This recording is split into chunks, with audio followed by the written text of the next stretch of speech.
Hi, everybody. We're going to get into joints now, which is also part of chapter 6. But this figure comes from my OpenStax textbook, which was figure 9, because it was in chapter 9 for my AMP class. And so I like this figure because it shows movement of the body. So she is kayaking, and without joints, we couldn't move. Our bones would be stable, but they wouldn't be able to move at all. So we'd have these rigid structures that couldn't move, and then our skeletal muscle would have no functionality. Make sense? There you go. So joints are articulations where two or more bones meet together. A joint can be identified both structurally and functionally. So some joints hold bones together and allow for no mobility, while others allow for very good mobility. So structurally, we can classify bones as fibrous joints, or not bones, joints as fibrous joints, which are composed of dense regular connective tissue, or cartilaginous joints, which are composed of either fibrocartilage or hyaline cartilage. And then we have synovial joints, which contain the synovial membrane that surrounds a joint cavity. Functionally, bones or joints are classified either as synarthroses, which means they are immovable, amphiarthroses, which means they are partially movable, so very minimally movable, but they still do have slight movement, and then diarthroses, which are freely movable joints. So let's look at each of these type of joints a little closer. So fibrous joints make up, or there are three types of fibrous joints composed of dense regular connective tissue. Sutures and gomphoses are immobile, while syndesmoses are typically considered immobile, but they do have slightest movement. So some people say amphiarthroses. It just depends. And so the gomphoses here, this is a figure that wasn't from your textbook, but I wanted to show it, has the tooth and jaw joint. And then you have this periodontal ligament that forms that gomphosis between those two bones. Here we have a suture and the skull, which is composed of dense regular connective tissue. And then over here we have between our tibia and fibula, as well as between the ulna and radius, we have a syndesmosis. So in general, you can think of these as immovable and very partially movable for this fibrous joint, syndesmosis. Cartilaginous joints then, there are two types, synchondroses, which are composed of hyaline cartilage, and symphyses, which are composed of fibrocartilage. Synchondroses are always immobile, and symphyses are slightly mobile. So these ones are synarthroses, and these ones are symphyses. So here you can see a region that forms a synchondroses, where we have the cartilage, the costal cartilage that attaches our ribs to our sternum. That is an immovable joint.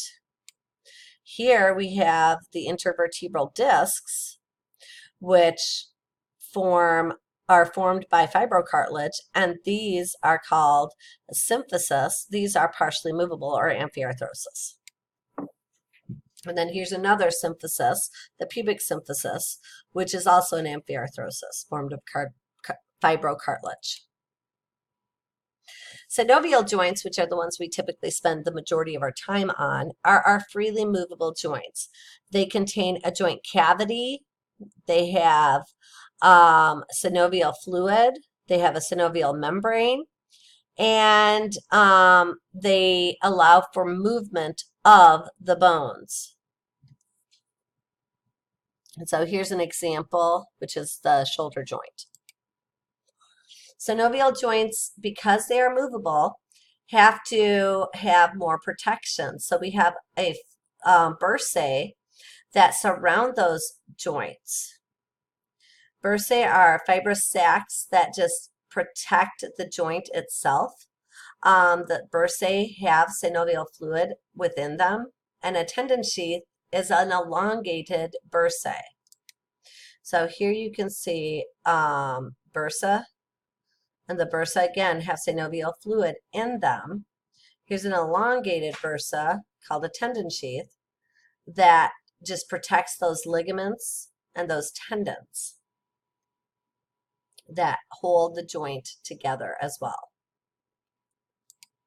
So there are 6 different types of synovial joints, and here they're listed from least movable of our freely movable joints to the most movable.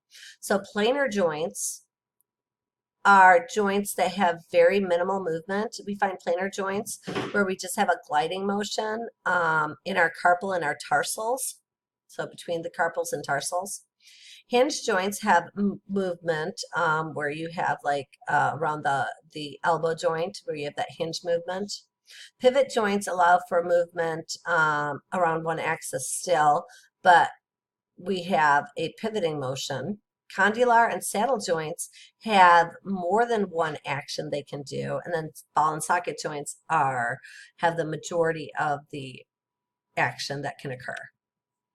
So non-axial joints have less movement than multi-axial joints, which makes sense. Planar joints are non-axial joints, so they don't really move along an axis, they just glide past each other. Uniaxial joints have movement in one direction, so the hinge joint of the elbow is an example of a uniaxial joint. It can only move in one direction. Another example of a uniaxial joint is the pivot joint that we see between the radius and ulna, so that we can supinate and pronate our hands. That is a uniaxial joint, allowing for rotational movements.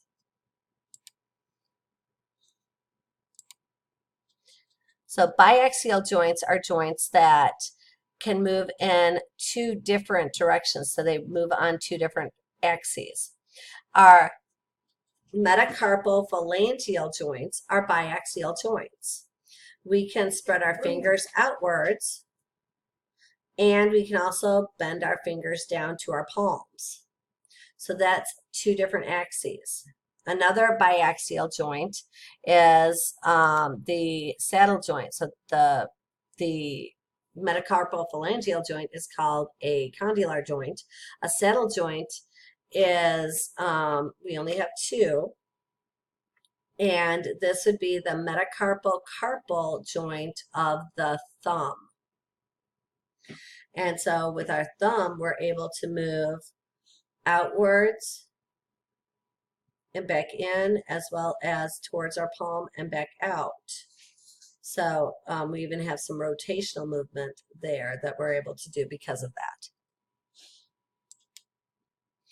And then ball and socket joints are the most freely movable joints. And so anything that is more movable is going to be less stable. And actually the shoulder joint is the least stable of all of our joints, but the most movable. And so here we have the ball and socket joint of our shoulder. It's multi-axial, and we can move on multiple planes. We can abduct, adduct, flex, extend, and we can even rotate our joint. The last thing in this chapter that we're going to talk about then is how the skeleton develops. So when you look at the skeleton of a fetus versus the skeleton of an infant, they're similar, but there are many differences. They look similar.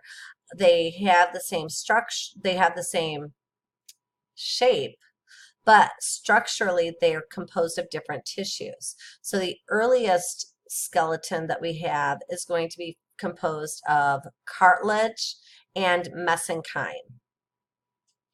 Then the long bones will eventually be taken over by your skeletal bone tissues, osteoblasts, will take over the long bones, which we talked about. And in your flat and irregular and short bones, the osteoblasts will take over the mesenchymal tissue.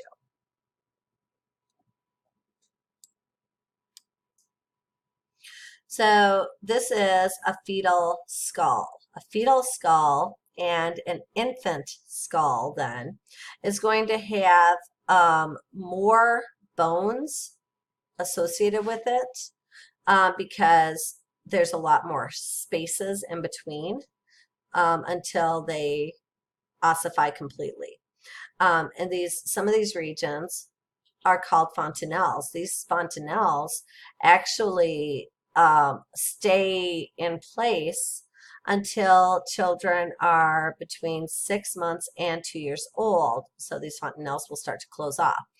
The function of fontanelles, they are known as soft spots on the skull. They allow for the head, the cranium, to actually change in shape during childbirth. I mean, you're squeezing that baby through the cervix and vagina, and to do that, that head has to be able to compress a little bit. Those soft spots allow for that. It also allows for brain growth. So our brains in the first 2 years of life are growing faster than they do any other time in our life, which is why the first 2 years we have these soft spots still there that allow for the cranial growth, which then allows for our brains to grow. So here, I didn't mention all the soft spots. This is your sphenoidal. We have 2 sphenoidal fontanelles. We have 2 mastoidal fontanelles. We have an anterior and posterior fontanelle, which you can see those here as well. And then the frontal bone of the fetal skull is separated, but it will be fused by the time that child is born. So growth of the cranium is related to brain growth. So the larger our brain gets, the bigger our cranium has to be, which makes sense. And so when you look at a newborn skull, it looks different from an adult skull because we have to allow for growth to occur. By the time we are 2 years old, our skull is almost the size of an adult skull. It's 3/4 the size of an adult skull, but yeah, our body size is definitely smaller. So we have a very different proportion of head to body ratio that we don't have when we're an adult. By the time we're 8 or 9 years old, we have the same size, roughly, head as an adult head, but our face is going to continue growing. Our trunk also is not proportional. So at birth, our head and trunk are much bigger than our limbs are. But by the time we hit puberty, our limbs start to grow much faster. And by the time we hit adulthood, the epiphyseal plates are going to be completely ossified. So if we look, here is an infant, a newborn, I guess, infant, either way, with that large head and torso, but the arms and legs are smaller. Here we have a 2-year-old. The head is about the same size as an adult's head almost, but again, the body is not. Here we have a 5-year-old. The head is now looking more proportional, more normal in proportion to the body. At 15 and 20, we have relatively the same size head, just more mature looking here. Once we hit that puberty, our bones, like our hips, will widen to allow for birth to occur, as well as breast tissue will form. So we'll get breasts in females, males will not. so that we can nurse these children as well. And the last thing we'll talk about then is osteoporosis, which is a very common illness disorder that pretty much every individual that makes it to, or that survives to 70 years old will probably have. So osteoporosis is a bone thinning disease. I found this figure off the Mayo Clinic website, and it just shows normal bone. That spongy bone material looks nice and tight. You have little holes, porous regions for the red bone marrow. In osteoporosis, the spongy bone is broken down a lot, so you don't have that protection that we do in our normal bone. So this occurs as we age because we're constantly leaching calcium from our bones. Think about when you were young and your parents and your doctors would tell you, hey, you need to drink milk, get your calcium. It's because we're able to take in more calcium when we're young. Once we hit 30 years old, it's harder to take in the calcium. Our body just doesn't do it as well, but we still leach calcium from our bones, so that we can maintain blood calcium levels. This is a quiet disease in the sense that we don't know what's happening really. We don't feel our bones getting weaker. But the bones become more fragile, and eventually when they become very fragile, they can break much more easy.